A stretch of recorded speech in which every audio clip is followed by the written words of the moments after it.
I was crawling through a trench when the sheriff called. Mud in my teeth, blood in my ears.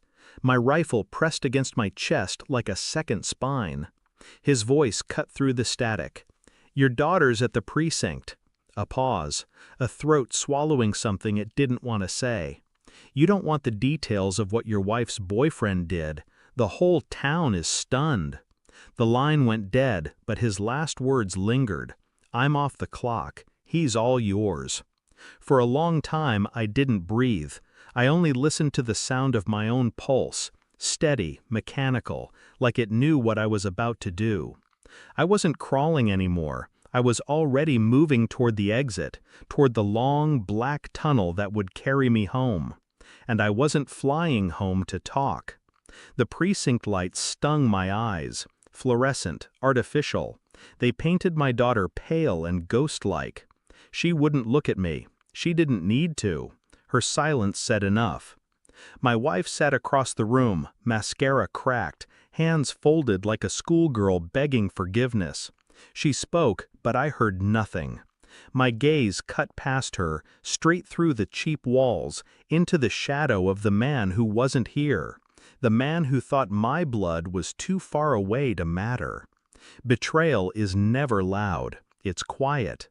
It hides in the way she flinched when I walked in the way she avoided my eyes, in the way she held her breath as if I could smell him on her skin. I said nothing.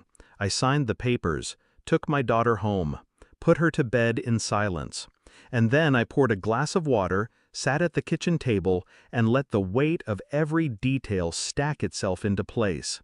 She'd invited a stranger into my home, into my family, into my daughter's life. And when he showed his teeth, she let him. I didn't rage. Rage was wasteful. Instead, I observed. I watched her phone, the way it lit up when she thought I wasn't looking, the sudden trips to the store, the hushed tone when she answered, stepping outside, shutting doors. I counted lies the way a hunter counts footprints. Each one led me closer. I made calls, quiet ones, to men who owed me favors, to labs that didn't ask why a father wanted DNA checked against a toothbrush, a hairbrush, a shirt sleeve.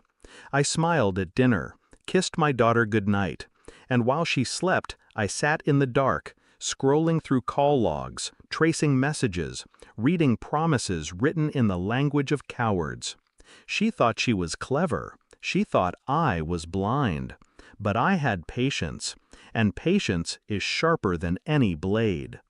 The envelope arrived at dawn, thin, harmless, but inside, the truth bled ink across paper. Her lover, my wife, the secret life they thought they owned.